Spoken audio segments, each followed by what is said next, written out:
E a gente pode seguir agora para o próximo assunto, para o próximo tema. A Karen Lemos acompanhou o ministro Gilmar Mendes em São Paulo, que falou sobre a anistia e também criticou um colega da corte, né, Karen? Boa tarde. Verdade. Boa tarde, Débora, Carol, também a Vera e aos Oi. ouvintes. O decano do Supremo Tribunal Federal, que é o ministro Gilmar Mendes, criticou o voto de Luiz Fux, que absolveu o ex-presidente Jair Bolsonaro no julgamento por tentativa de golpe de Estado. A gente foi num evento em São Paulo em que o Gilmar estava, conversou com jornalistas e ele disse que considerou o voto do colega dele, Luiz Fux, como repleto de contradições. A meu ver, se não houve golpe, não deveria ter havido golpe, não deveria ter havido condenação. Condenar o Cid e o Braga Neto e deixar todos os demais de fora parece uma contradição nos próprios termos. Questionado como ele julgaria essa matéria se fosse parte da primeira turma da Suprema Corte que analisou, que fez esse julgamento, o decano disse que votaria de maneira inequívoca com o relator Alexandre de Moraes, que condenou tanto o ex-presidente Bolsonaro quanto os outros 7 réus por crimes como organização criminosa e abolição violenta do Estado Democrático de Direito. Gilmar Mendes chegou a comparecer ao tribunal para acompanhar a sessão em um dos dias do julgamento.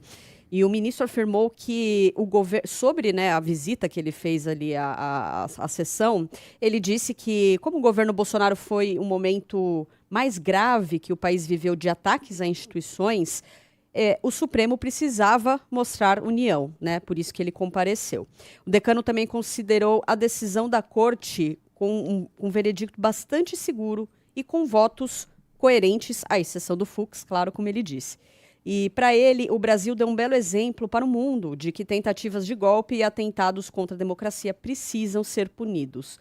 E, por fim, falando de anistia aqui, quando perguntado sobre esse projeto de anistia que a oposição tenta costurar no Congresso, Gilmar pontuou que a matéria é inconstitucional. Para ele, a proposta fere cláusulas pétreas da Constituição, portanto. Débora. Obrigada, Karen Lemos, pelas informações em São Paulo. Esse voto do ministro Luiz Fux, Vera, vai ficar em destaque por muito tempo ainda, seja para quem critica, seja para quem apoia. A declaração do ministro Gilmar Mendes hoje confirma o que você já tinha dito semana passada sobre o isolamento de Fux, e o voto dele também foi mais combustível para que a discussão sobre a anistia ganhasse ainda mais corpo, Vinha ganhando nos últimos dias, nas últimas semanas, mas que se inflamasse ainda mais, Exato, mas isso que ele fez não é nada usual, Débora e Carol, que é você criticar publicamente o voto de um colega, apontar incoerência e demonstrar essa contrariedade em público e nominalmente. Ele poderia dar uma indireta, falar ali alguma coisa quando tivesse uma sessão, mas ele, numa entrevista, fazer uma menção assim tão direta e tão a quente, o voto foi na semana passada, isso é raríssimo no Supremo. A gente sabe que esses 2 ministros, em especial, eles não têm a melhor das relações possíveis. No passado, houve um entrevero no TSE, quando o ministro Fux votou de uma determinada maneira naquele processo da cassação da chapa Dilma Temer, que era uma maneira diferente daquela que vinha sendo costurada nos bastidores e que ele, segundo, na época se falou, tinha se comprometido a votar, ele mudou ali o direcionamento do voto dele entre uma sessão e outra. Isso causou um certo mal-estar entre os colegas, e um dos colegas era o próprio ministro Gilmar. Então, desde então, tem uma rusga permanente entre os dois nos bastidores, mas que nunca tinha se tornado pública desta maneira, a ponto de fazer uma admoestação pública a um colega. Vamos ver como vão ser as sessões do Pleno de agora em diante, como vai ser a retomada dos trabalhos na primeira turma, porque tem muita coisa ainda para ser discutida por lá. A questão toda dos recursos, toda a questão do início do cumprimento das penas, onde vai se dar, o que cabe ou não de recursos, se vai ter algum pedido de prisão de caráter humanitário pela idade e pelo estado de saúde do Bolsonaro e de alguns outros dos condenados.